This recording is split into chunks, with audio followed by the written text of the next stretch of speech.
अस्सलाम वालेकुम, my name is Mohammad Umair and I am here as a mathematics teacher.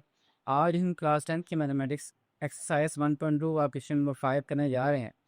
जो एक तरह से लॉन्ग क्वेश्चन है और उसमें पूछा गया कि फाइंड एक्स एंड वाई अगर आपके पास कुछ इस तरह की इक्वेशन दी गई को।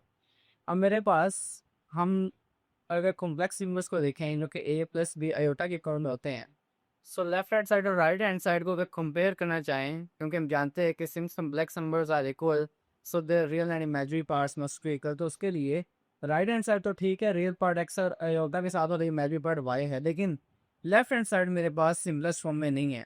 सो पहले मुझे इस लेफ्ट हैंड साइड को सिंपलेस्ट फॉर्म में लेके आना पड़ेगा। जैसे ही सिंपलेस्ट फॉर्म में हो गई तो बोथ साइड तो हम इजीली एक दूसरे के इक्वल रख सकते हैं। सो मैं स्टार्ट करता हूँ लेफ्ट हैंड साइड को सिंप्लीफाई करना। तो शुरू स्टार्ट करते हैं, मेरे पास है 1 plus iota over 2 minus iota and 1 plus iota का स्केयर है is equal X plus iota Y. Okay, so ऊपर मुझे A plus B whole square formula open करना पड़ेगा which is A square plus B square plus 2ab।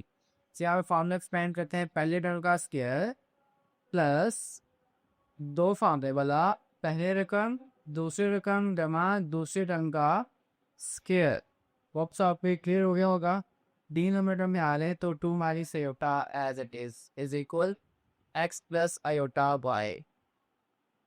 अब 1 का square 1 ही होता है, तो 1 आर 2 एंड आयोटा का स्केयर, आयोटा स्केयर मेरे पास क्या होता है -1 के इक्वल होता है। सो मैं यहाँ पे रेफरेंस दे के लिख रहा है आयोटा स्केयर इज इक्वल -1 और उसकी कीमत कुछ कर रहा हूँ। सो मेरे पास आ जाएगी -1 उसकी वैल्यू। नीचे है 2 minus iota is equal X plus iota Y. और सो यहाँ तक क्लियर होगा। अब ये प्लस माइनस माइनस तो अब आप देखें ये 1 और ये 1, एक प्लस और एक माइनस, तो ये दोनों आपस में कैंसिल आउट हो सकते हैं। तो समझे 1 माइनस 1 0, सो मेरे पास जाएगा ओनली 2 आयोटा। सो इसको नेक्स्ट वर्ड पे लिखते हैं। So 2 iota over 2 minus iota is equal X plus iota and Y. अब क्योंकि डिनोमिनेटर में मेरे पास आयोटा आ चुका है which is a complex number, so iota खत्म करने के लिए मुझे इसको रैशनलाइज करना पड़ेगा लेफ्ट हैंड साइड को। सो लेफ्ट हैंड साइड की रैशनलाइजेशन कहते हैं, ऐसे मैं यहाँ लिख देता हूँ बाय रैशनलाइजेशन। सो मेरे पास लेफ्ट हैंड साइड की रैशनलाइजेशन कर रहे हैं।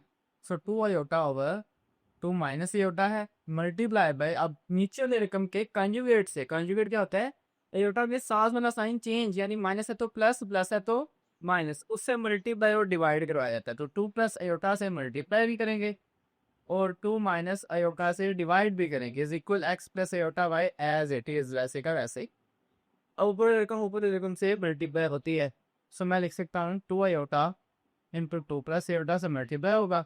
डिनोमिनेटर में देखें first term same second term same, एक में माइनस एक में प्लस, तो फॉर्म में रहेगा फर्स्ट टर्म का स्केयर माइनस सेकंड टर्म का भी स्केयर। और से क्लियर होगा A square minus B square is equal A plus B and A minus B. So ये मेरे पास आगे आ गया is equal X plus iota Y as it is. अब यहाँ पे मल्टीप्लाई करें, 2 2 ज़ा 4 एंड आयोटा प्लस 2 आयोटा का स्केयर ओवर 2 का स्केयर 4 माइनस आयोटा स्केयर की वैल्यू होती है -1। ऑप्शन क्लियर होगा, रेफरेंस देते हैं आप यहाँ पे। फिर आयोटा स्केयर की वैल्यू है -1, तो मैंने -1 कुट कर दी। आगे चलते हैं, is equal X plus iota and Y. So iota square की वैल्यू यहाँ भी -1 है, तो यहाँ पे पुट करते हैं। सो ये -1 over 4 minus minus plus and 1। So minus plus minus तो 4 iota minus 2 1 or 2 over 5। So ये इक्वल चल रहा है एक्स प्लस आयोटा वाई के, is equal X plus iota Y.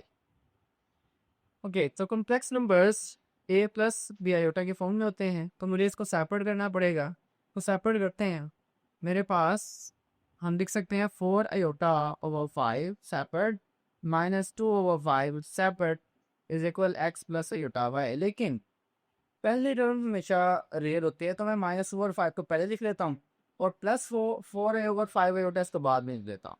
So -2 over 5 plus 4/5 iota लिख दिया बाद में। सो इस स्टेप में आपको कोई कंफ्यूजन नहीं होगी, सिर्फ मैंने इस स्टेप उस तरफ लिख दिया और इस -2 और 5 को पहले लिख लिया है, सिर्फ कितना गेट। अब देखिए हमारे पास हमने पीछे डेफिनेशन पढ़ी थी कि सिम्स कॉम्प्लेक्स नंबर्स अगर इक्वल हों तो उनके रियल एंड इमेजिनरी पार्ट्स भी इक्वल होंगे। इसका मतलब है -2 और 5 एक्स के साथ कंपेयर हो रहे हैं इसकी वैल्यू, और आयोटा एंड तो 4/5 कंपेयर हो जाएगा बाई के साथ, तो इसकी वैल्यू आ जाएगी। सो मैं अभी ये स्टेटमेंट ऐड कर रहा हूँ। सो मैंने यहाँ पे स्टेटमेंट ऐड कर दी कि कॉम्प्लेक्स नंबर्स अगर इक्वल होंगे तो उनके रियल और इमेजिनरी पार्ट्स भी इक्वल ही होंगे। सो यहाँ का आप देखें -2/5 एक्स के साथ जाके कंपेयर होगा। सो मैं यहाँ पे ये भी लिख सकता हूँ, या मैं इसका रियल पार्ट लिख रहा तो रियल पार्ट, और इस साइड को लिख रहा हूँ इमेजिनरी पार्ट।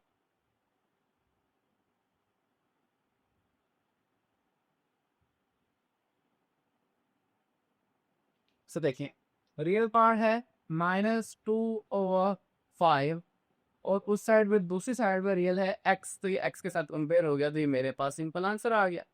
अब वाई का पार्ट कंपेयर करते हैं। देखें 4 और 5 अयोटा के साथ और यहाँ पे अयोटा के साथ है वाई। सो वाई के साथ कंपेयर होगा 4/5। सो वाई का आंसर आ रहेगा 4/5। और इसके साथ अयोटा नहीं लगाते, दोनों के साथ अगर अयोटा होता तो समझिए कैंसिल हो जाएगा, लेकिन एक्चुअल में हम कंपेयर कर रहे हैं, हमने जब लिख दिया कि इमेजिनरी पार्ट है तो अयोटा लगाने की ज़रूरत नहीं है। सो ये मेरे आ चुके हैं एक्स और वाई के आंसर्स। होप सो आपको एक क्वेश्चन क्लियर हो गया होगा। आपसे फिर मुलाकात होगी, अपना ख्याल रखें।